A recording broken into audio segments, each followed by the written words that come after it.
So today we are going to talk about Shrimad Bhagavatam's importance. We are going to do a series of few stories from Shrimad Bhagavatam.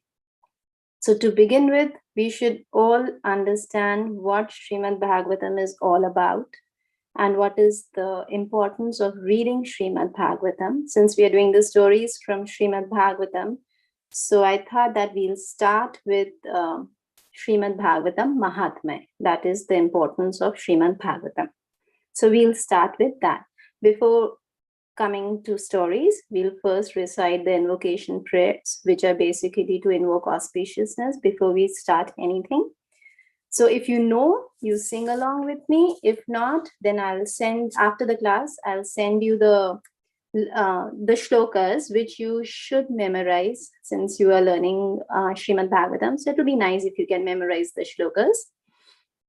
But for now, I'll start with the shlokas, okay? These are the invocation prayers, and that's what we will do, okay?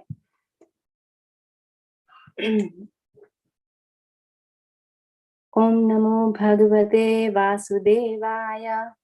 Om Namo Bhagavate Vasudevaya. Om Namo Bhagavate Vasudevaya. Narayanam Namaskritva Naram Chaiva Narottamam Devim Saraswatim Vyasam Tato Jayamudiraye Nashtra Prayeshva Bhadreshu Nityam Bhagavata Sevaya Bhagavate Uttama Shloke Bhaktir Bhavati Nashtaki Aradhyo Bhagavan Vrajesha Tanayas Tadhama Vrindavanam Ramya Kachidupasana Vrajavadhu Vargena Vakalpita Shrimad Bhagavatam Pramanam Amalam Prema Pumartho Mahan Shri Chaitanya Mahaprabhur Madamitam Tatradara Napara. Om Namo Bhagavate Vasudevaya. Mukam karoti vachalam pangum langhyaite girim yat kripatamaham mande Shri Guru Dinataranam Paramananda Madhavam Shri Chaitanya Ishwaram. Hari Om Tat Sat. All right. So basically the verse that I recited, I'll give you the gist of it. What it means is that we are offering our obeisances to the book Shrimad Bhagavatam, which is non-different from the person Shrimad Bhagavatam. So this Shrimad Bhagavatam is basically, so there are two things, Bhagavad Gita and Shrimad Bhagavatam. Bhagavad Gita is the song of God and Shrimad Bhagavatam is about the Supreme Personality of Godhead. Both come in the instructions of the Supreme Lord. So we should be knowing the stories of Shrimad Bhagavatam, and we should be knowing what Shrimad Bhagavatam is all about and what benefits do we get from reading this Shrimad Bhagavatam. Every day, if we recite even one shloka from Shrimad Bhagavatam, it adds to our eternal spiritual credit. Now, just to begin with, what exactly reading of Shrimad Bhagavatam does is, since we all know this is the age of Kali, and in this age, bhakti is the only process that can get us free from this material conditioning. How do we get that bhakti? By reading Shrimad Bhagavatam, bhakti, gyan, and vairagya are invocated. So we need to know what all benefits are there in reading Shrimad Bhagavatam, as this is as Mahaprabhu calls it, an Amala Puran. What is an Amala Puran? It's a spotless Puran. You cannot find any fault in Shrimad Bhagavatam. That's why it is called spotless by Mahaprabhu himself. If you think about it, Srila Prabhupada, dear Srila Prabhupada, founder Acharya, he came to US carrying only Shrimad Bhagavatam, 3 volumes of Shrimad Bhagavatam in Jaladuta. So that was his weapon through which he conquered this world by the process of Krishna consciousness. Even Srila Bhakti Siddhanta Saraswati Maharaj, the spiritual master of our dear Srila Prabhupada, used to say that if all the books were destroyed in this world and only Shrimad Bhagavatam remained, there would be no loss. So the story that I'm going to recite now or tell you about is stated in Padma Puran, Uttarakhand, and it is called Shrimad Bhagavad Mahatmya. It glorifies basically Shrimad Bhagavatam. Shrimad Bhagavatam is a mature fruit. You know how it's everything is important in a tree, but tree, leaves, branches, everything. But the most important is the fruit. So all these Vedas, all the Upanishads, all the Puranas, everything, the most important of them is the fruit, which is Srimad Bhagavatam. So we all know that Srimad Bhagavatam, it was heard by Maharaj Parikshit in a span of 7 days.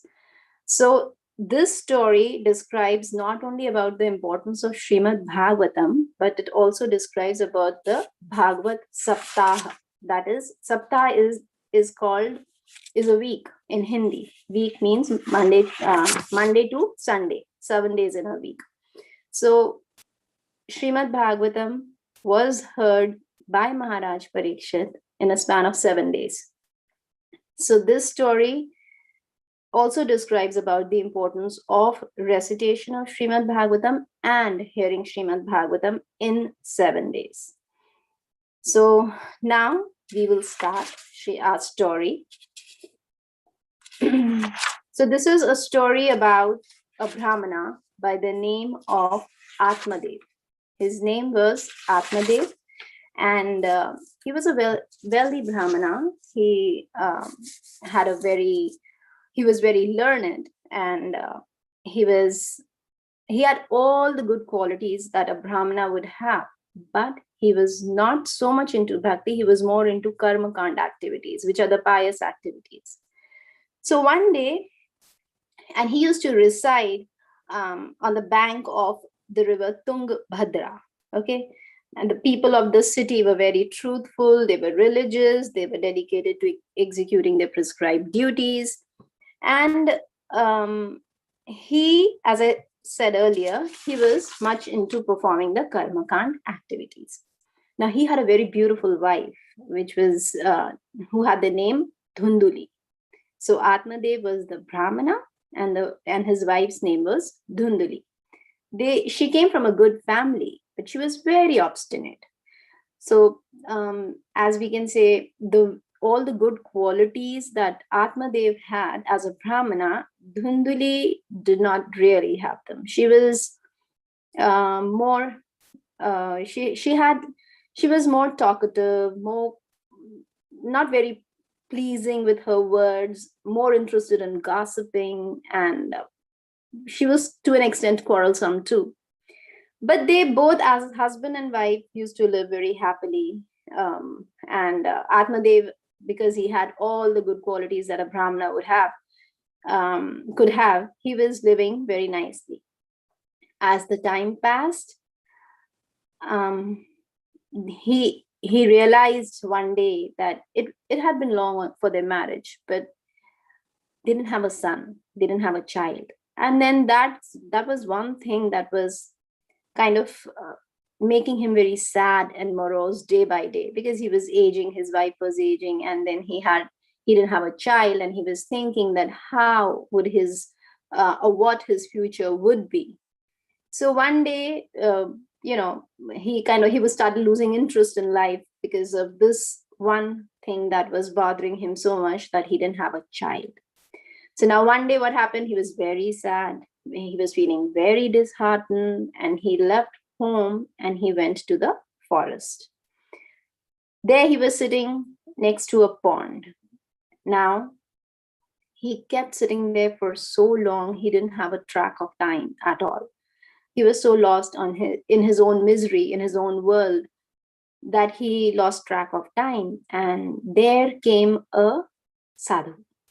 He also was thirsty, and because Atmadev was sitting next to a pond, this sadhu came, and to quench his thirst, he had some water from the pond, and he saw this Brahmana sitting there and crying profusely. So the Brahmana asked him that, what happened? Why are you so sad?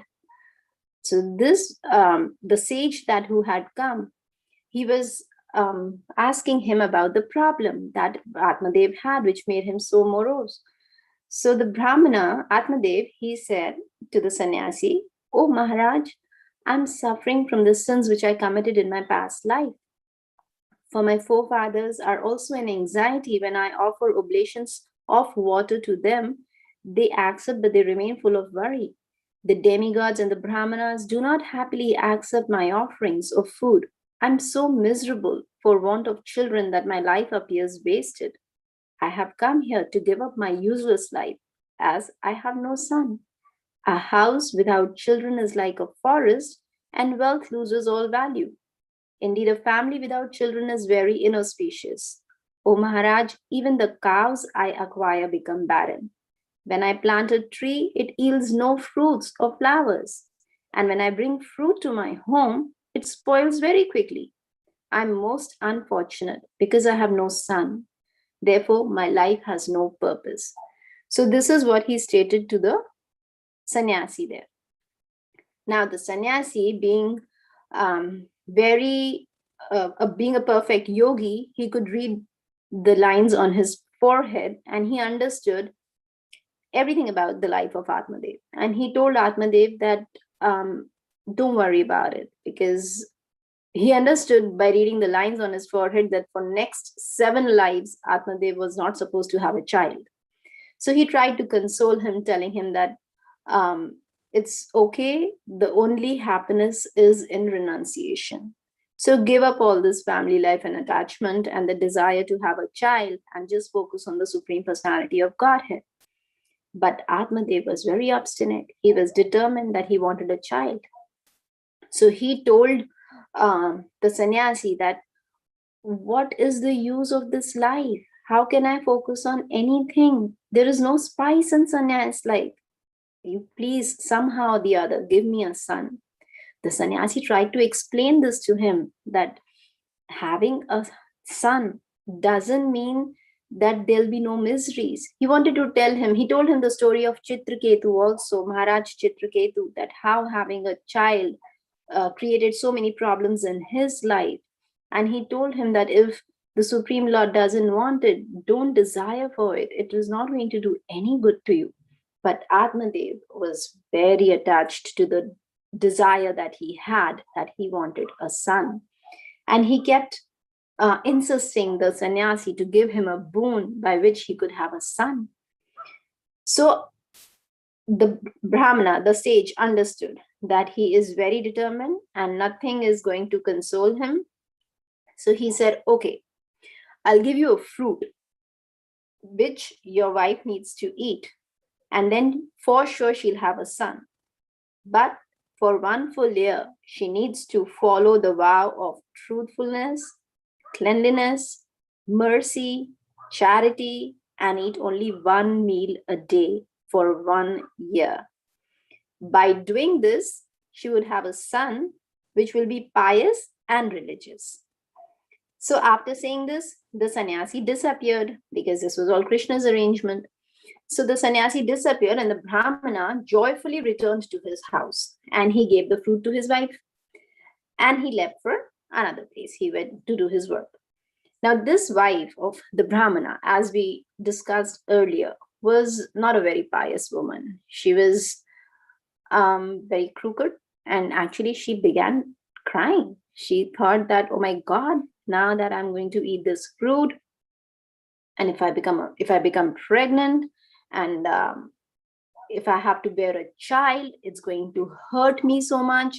She just, her dreams, her thinking went beyond imagination, and she was like, what if the dacoits come, and if I am pregnant, I won't be able to run in that condition, I won't be able to protect myself. She was very self-obsessed. All she thought about was herself.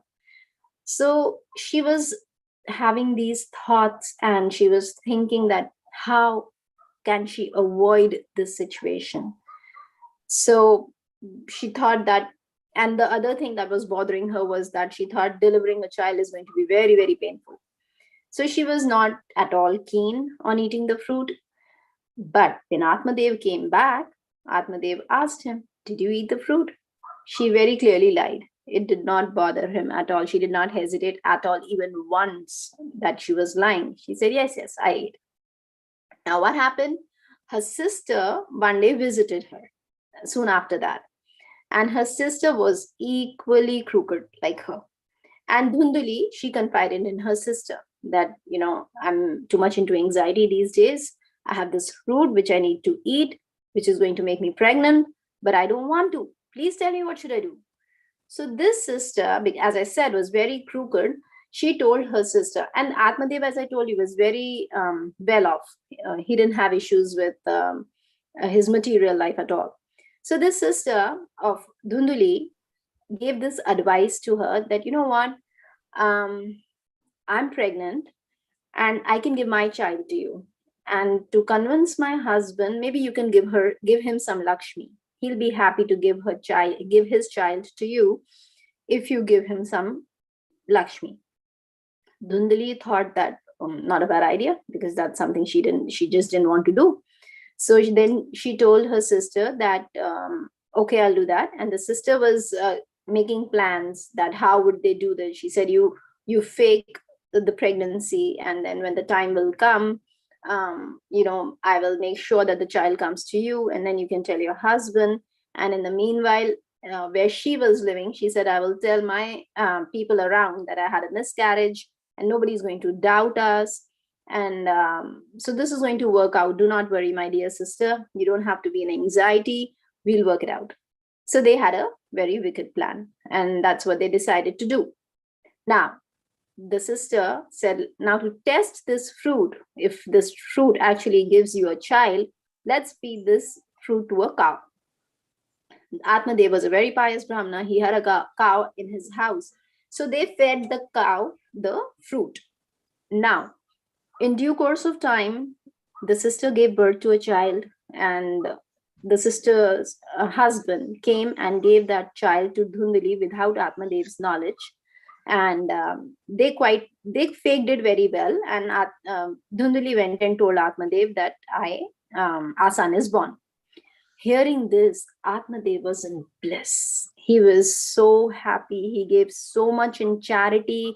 He had such great celebration for the birth of his son.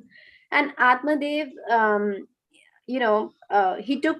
So now the problem was, she was not able to nurse the child because the child was not hers. So she went and she told Atmadev that somehow I'm not able to nurse the child, but my sister recently had a miscarriage. If you let her come, she can nurse our child. Atmadev had no choice. So he agreed. And because obviously you cannot feed cow's milk to a newborn child. You have to wait for some time. The child needs the mother's milk. So their plan was working out very well, and they both were very happy.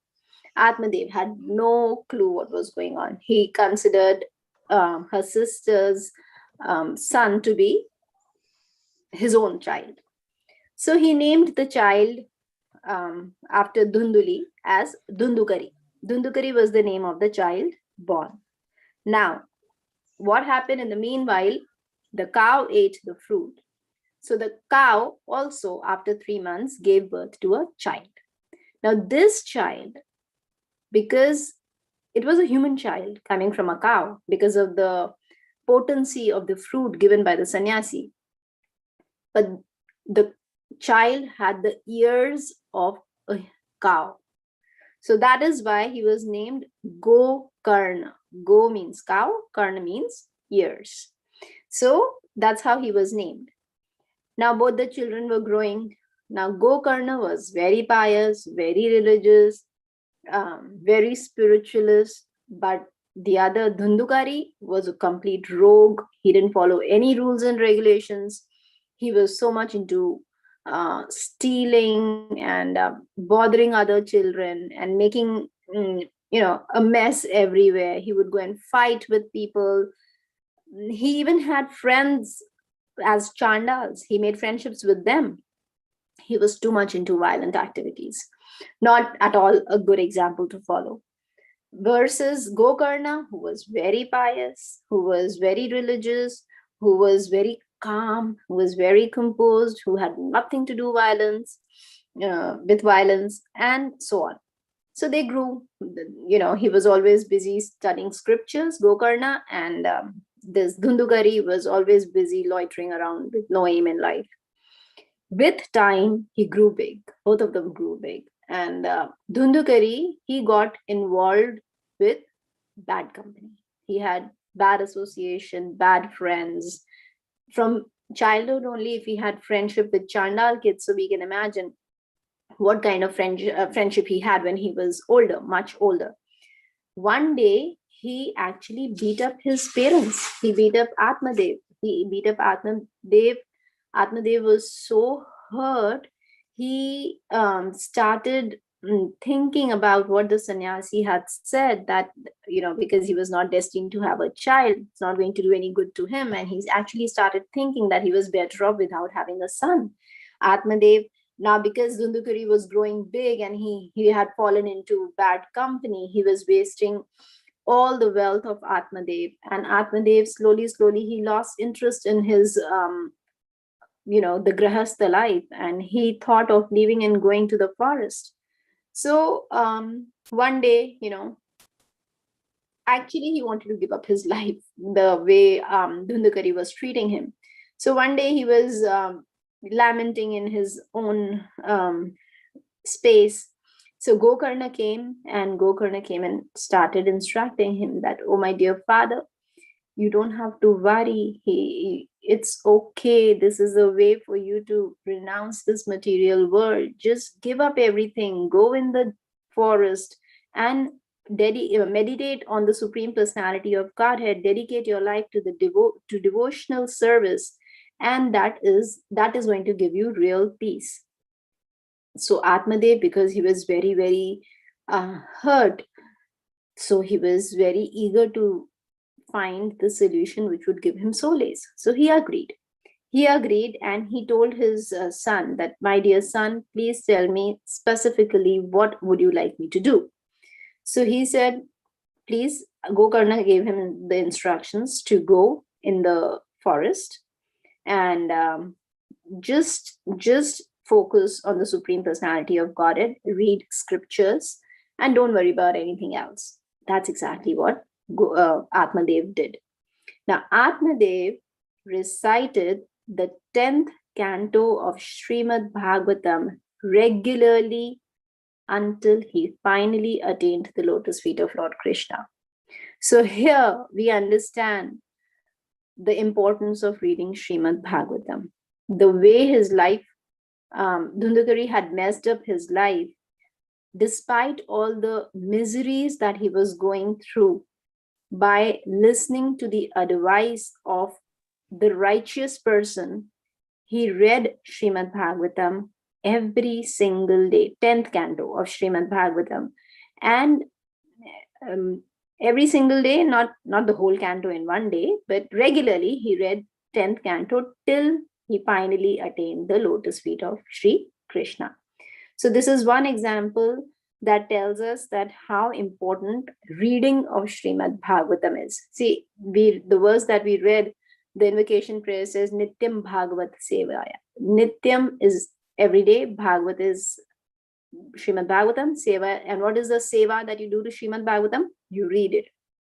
So it is very, very important to read Shrimad Bhagavatam.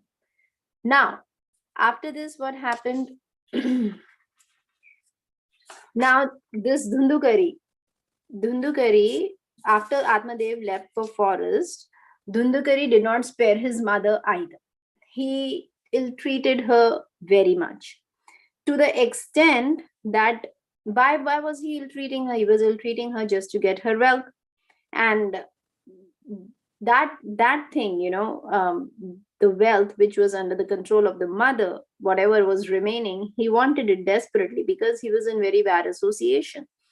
So for that, he started beating up his mother, to the extent that one fine day, when everybody was sleeping in the night hours, Dhunduli, she got out of the house and she went and she threw herself in the well and she drowned.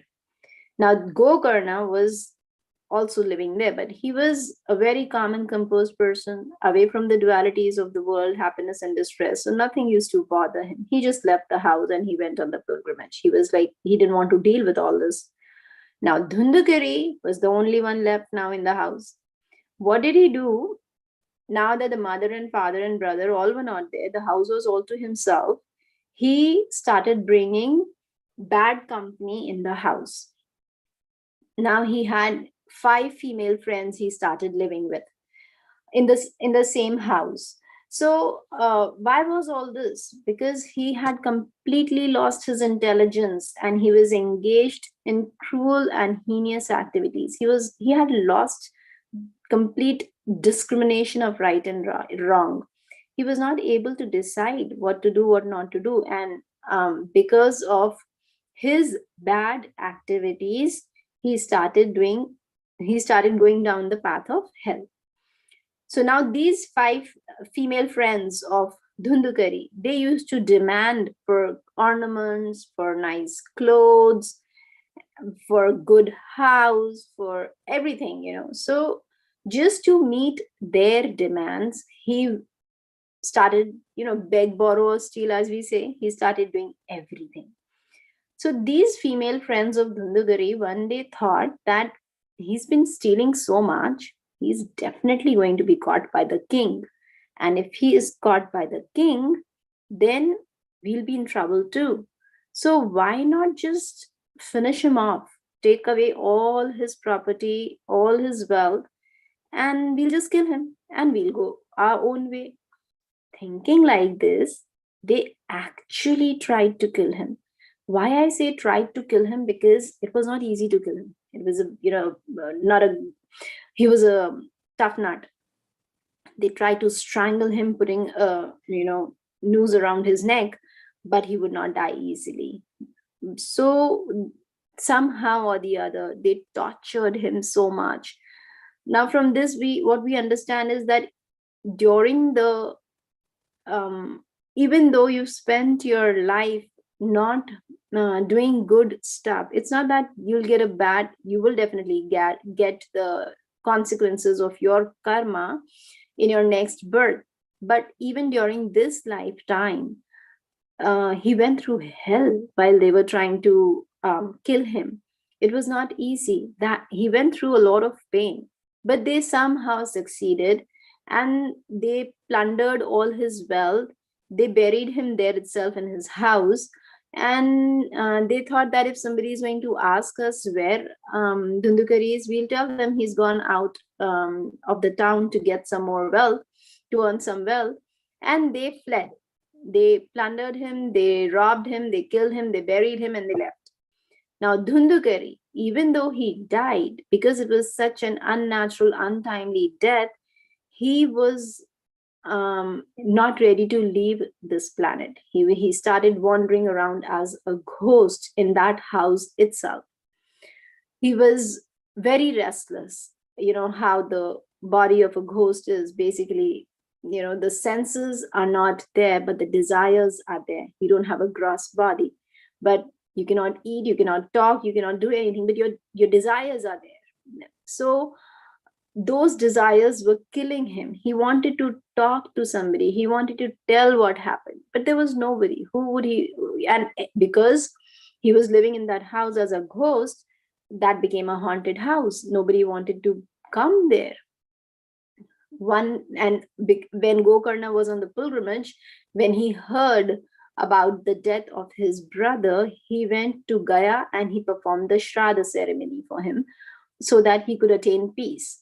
Now, on the way back from his pilgrimage, he went to his house just to see if things were okay in the house now that, Tundukari was not there, his parents were not there. So he went to just check what was going on there. And behold, there he started feeling very unusual things happening in the house. There was this, because of Gokarna saw, no, because of Dhundukari saw that Gokarna had come back, and he was so desperate to talk to him, to talk his heart out, to tell him what has happened with him. But because he was in the body of a ghost, there is no way he could speak. He could not do anything. So he started, making his presence felt by doing very unusual things. Gokarna, because he was very learned and he had a lot of knowledge about all this, he quickly understood that this is some ghost. This is something is wrong here in this house. So uh, then he was just waiting. This Dundukari was trying to get his attention, doing all. Any other person other than Gokarna would have been really frightened by what he was doing. But because Gokarna was very, very, well read in scriptures, he was very religious, he was very learned, he understood that something is wrong somewhere. So then what happened?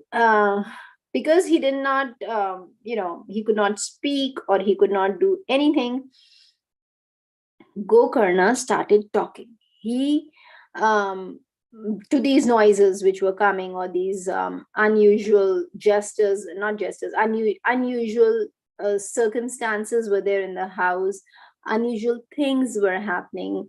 So when those things would happen, Gokarna, one day he started talking loudly. Who are you? Why are you exhibiting all this? Why have you fallen into this condition? Tell me clearly, are you a ghost? So Gokarna, when he questioned Dundukari like this, the ghost started crying loudly. He could not speak, but he could make some gestures. He could make his presence feel to Gokarna. Now, Gokarna, because he was coming from Gaya, he was coming from a pilgrimage, he had the holy water with him from all these sacred rivers. So he sprinkled some of the water in the direction from where all these unusual things were happening. And then he heard a voice. He heard a voice because just by sprinkling that water on Dhundukari, he was relieved enough, just enough from his sinful reactions that he was able to speak. And then he said, I'm your brother, Dhundukari, the ghost said. And he said, because of my misdeeds, I have fallen from my respectable birth as a Brahmana. And owing to complete ignorance, I killed many people. It is not possible to count my sins. I was addicted to 5 females who finally killed me, and as a result, I'm suffering the reactions for my ill activities, and thus have gotten this ghost body.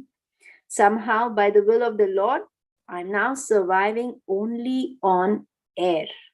My dear brother, you are an ocean of mercy. Please, please somehow deliver me from this ghostly form.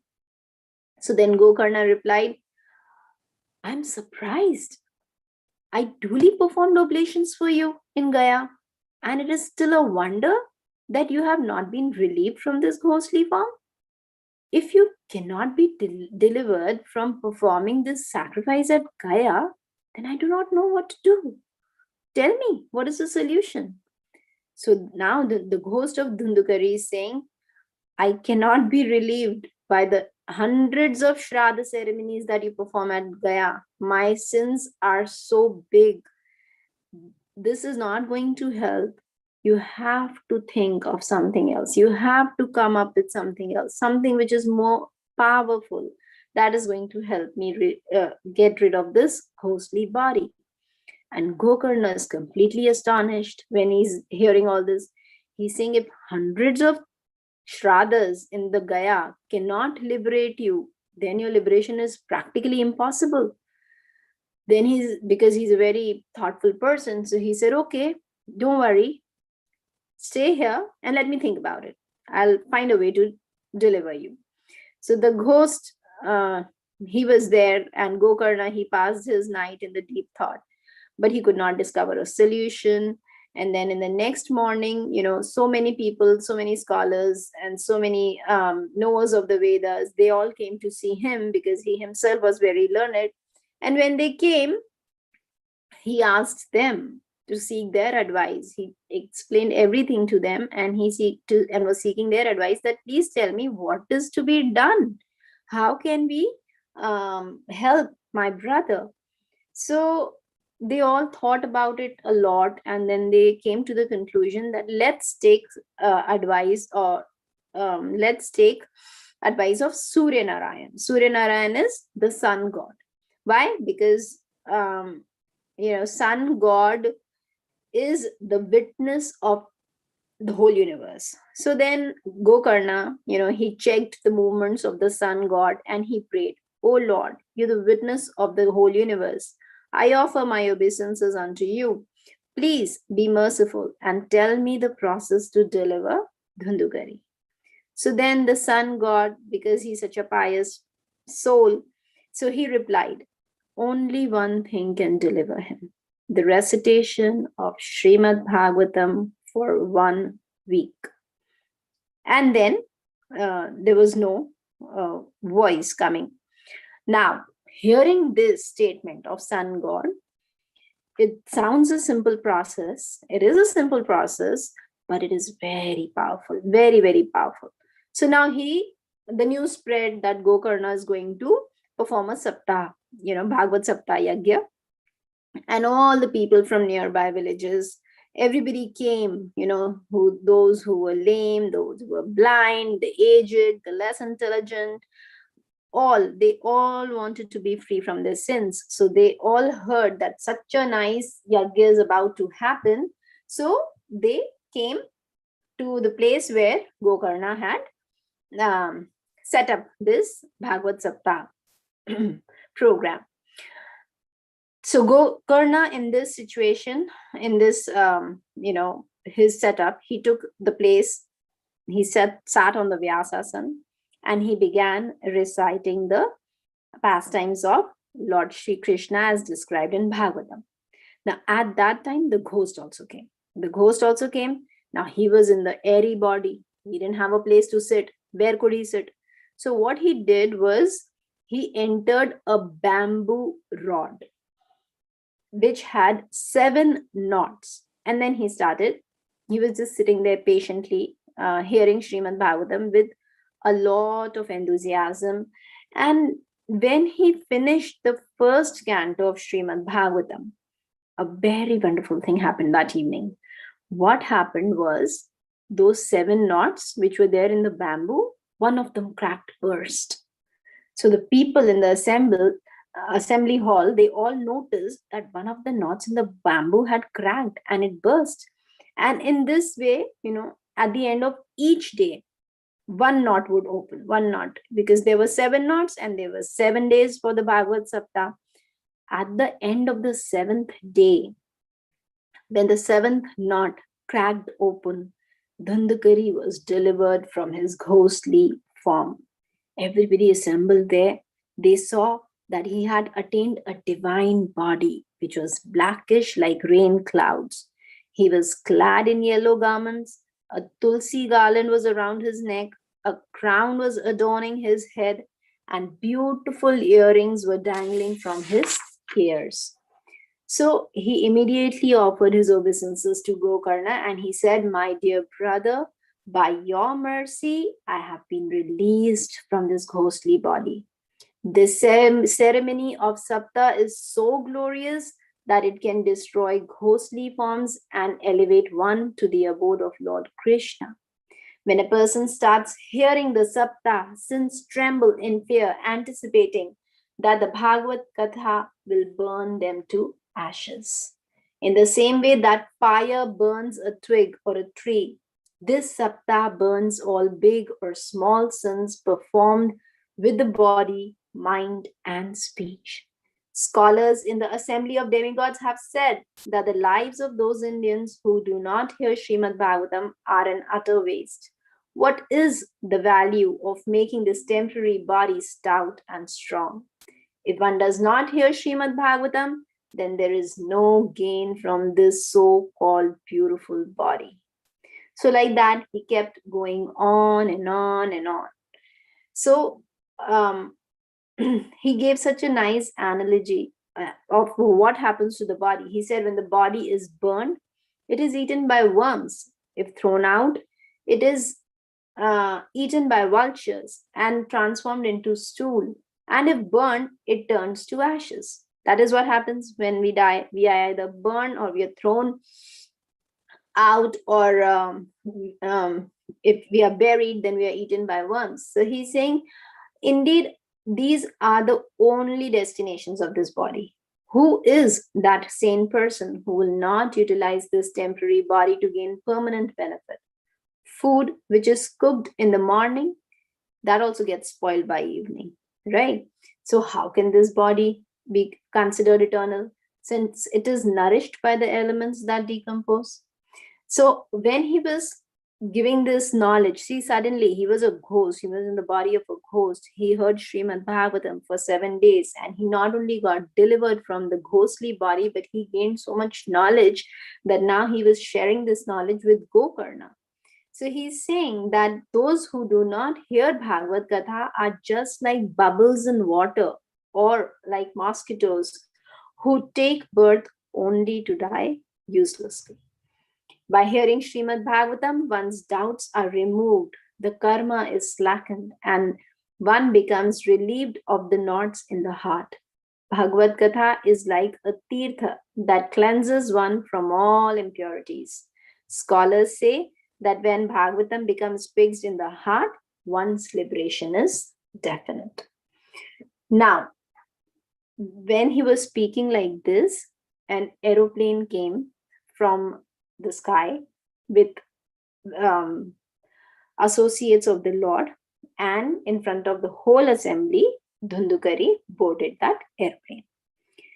But Gokarna had a question. He asked the associates of Lord that, dear associates of the Lord, in this assembly, there are many pure-hearted people. All of them heard Bhagavad Gita. Why is it that airplane only came for Dhundukari? What about the others? Why are not they getting the same result? So the servants of the Lord said, the difference is in the quality of hearing. Gokarna was desperate. He wanted to be relieved from that ghostly body no matter what.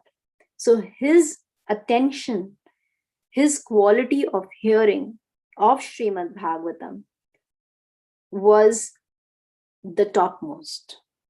He was so, otherwise we all know when we're listening or we're sitting in a class, we're either yawning or sleeping or we take a nap if it's not an interesting part. If we are into philosophy, then we like the philosophy part, we wait for the story to get over. If we're into story, we don't like the philosophy, so we're not 100% attentive when this is going on. But Gokarna, because he was so desperate, he had understood the mistakes in his life. He had heard Srimad Bhagavatam with rapt attention because he knew that only hearing Srimad Bhagavatam was the way to get him out of this miserable condition. So that ghost had fasted for 7 days and he had heard Srimad Bhagavatam with a completely fixed and attentive mind. That knowledge, which is not stable, is useless. So those Lord associates of the Lord told Gokarna that as far as you are concerned, Lord himself will come to take you to Golok. And then they left. So then in a month's time, he again performed the Bhagavad Saptaha and everybody listened to it. This time, when the Saptaha got over, the Lord appeared himself. He appeared in the plain filled with devotees. From all quarters could be heard all glories, and people were paying obeisances. The Lord blew his conch shell named Panchajanya and embraced Gokarna. He embraced Gokarna. Now what happened? Everybody who was present in that assembly of Srimad Bhagavatam, they all got liberated. They all got a body like the Supreme Lord, Sarupya Mukti, which is called. They all acquired a blackish body. They all wore yellow garments, helmets, and earrings. And by the mercy of Gokarna, all the living entities in that village, including dogs and even the dog eaters, ascended in that airship. They were carried to the place where only devotees go, the abode of the Lord. So in this way, Lord Krishna, being very pleased by his katha, took Gokarna with him to Golok Dham, which is most dear to the cowherd people. So this is the story of Shrimad Bhagwatam. The story, it is so purifying that anyone who hears it even once becomes free from all sin. If it is recited during Shraddha ceremony, the forefathers are very pleased. Anyone who recites Shrimad Bhagwatam daily attains liberation. So this ends the story.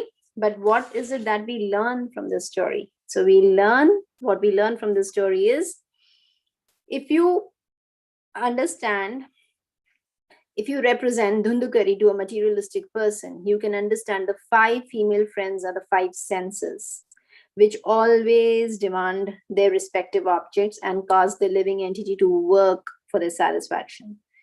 And then when a person is attached to sense gratification, he completely loses his sense of morality.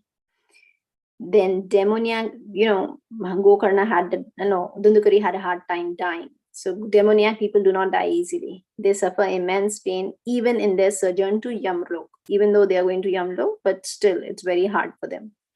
And a sinful person like a ghost while living and becomes a ghost after death. Because a sinful person, if he's living, he's equally useless. He just creates havoc, nothing else. When he leaves his body, if he gets to the body of a ghost, what does a ghost do? The ghost again creates a havoc, it's like that. So it's the same.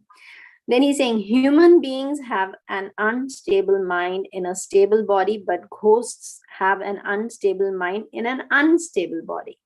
The demigods, they were surprised because they had not seen such a gathering, even in big sacrifices that were considered highly religious. So the number of people who had come to hear the katha, that number was beyond the imagination of even the demigods. Now, those 7 knots in the bamboo, they represent ignorance, lust, anger, greed, delusion, pride, and envy. Once we get rid of these 7 anarthas, then we are good to go. So this is not a fable. It is not an exaggeration. It is Shrimad Bhagwatam Mahatmya, which is stated in the Padma Puran. It is very, very important. It is also, the story is even narrated in Valmiki Ramayana.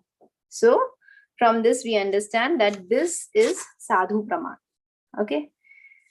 Now, at this point, I will end, and I would like to know if anybody has any questions.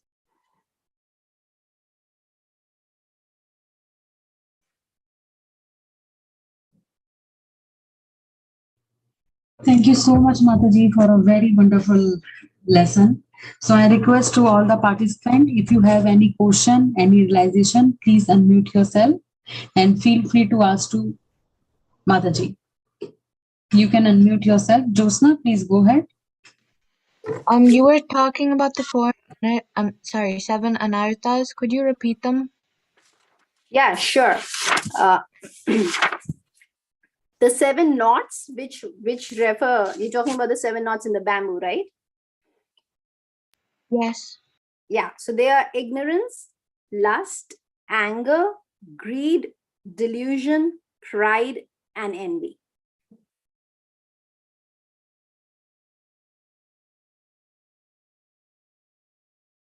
Okay, thank you. You're welcome.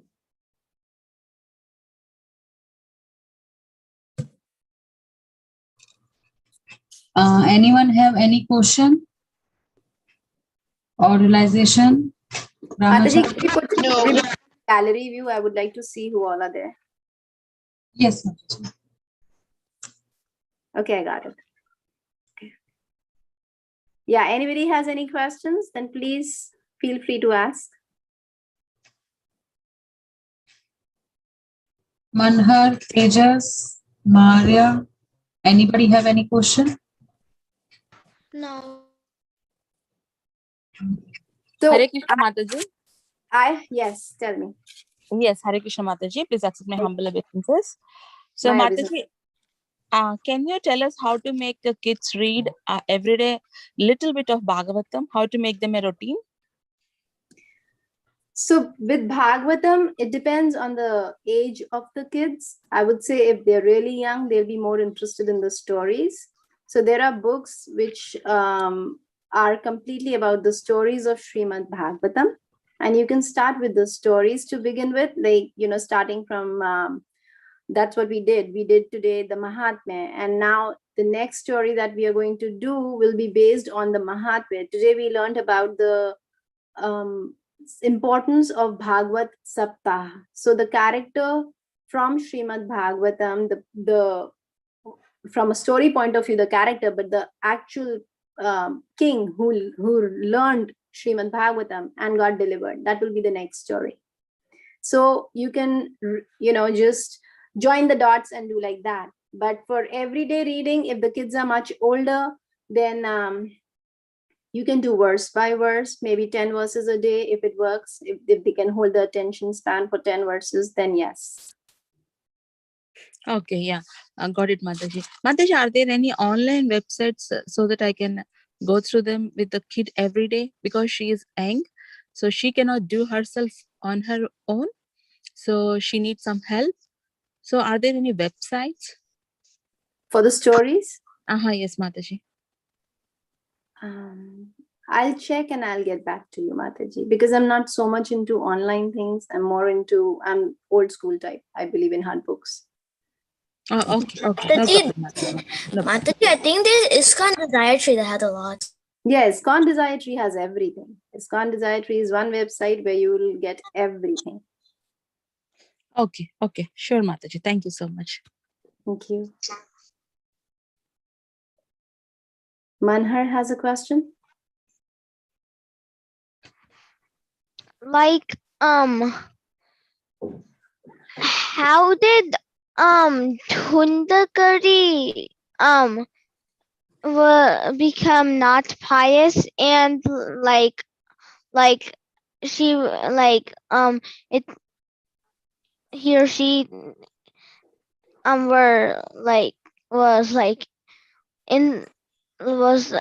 made did bad things, and what was the name of the cow's son who ate Gokarna. the fruit? Yeah, Gokarna was good.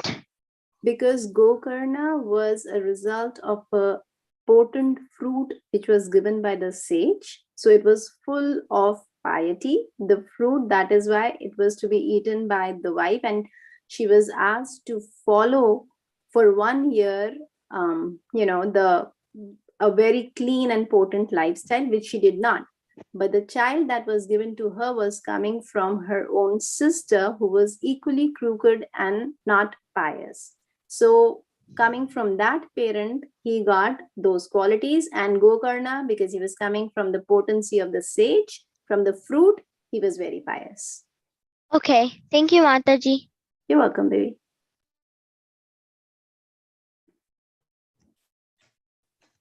Anybody have any question?